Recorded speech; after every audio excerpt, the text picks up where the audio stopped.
Katapusan na naman, oras na naman para withdrawin natin ang lahat ng kinita natin kay Grab.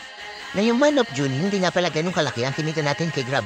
2 linggo kasi, nagbakasyon tayo sa Pinas. At yung 2 linggo na lang natitira, ang naging araw natin para makapag-Grab.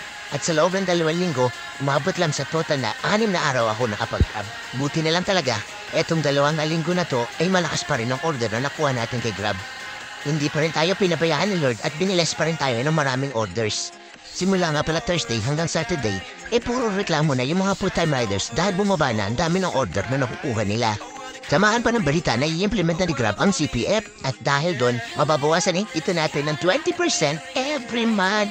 Maganda sana ang CPF. Ang problema, hindi namin alam kung ano magiging epekto nito sa dami ng order na marireceive namin. Pwedeng mabawasan yung order namin o pwede din naman matagdagan. Pero tingnan na lang natin kapag dumating na yung araw na i-implement na ang CPF. Kumita nga pala tayo ng Friday na $203.50 at ng Saturday na $233.90. At nakuha din natin ang maximum incentive nila noong araw na yon.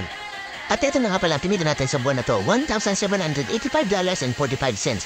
So click lang natin yung transfer account at yun na, nasa account na natin kagad yun. At sa loob lamang ng 6 days, kumita na tayo ng $76,238. Kaya naman, thank you Lord, salamat po sa blessing. At sana po magtuloy-tuloy lang na lagi marami ang orders natin at sana dumami pa ang mga followers natin. God bless po sa ating lahat. Hanggang sa muli.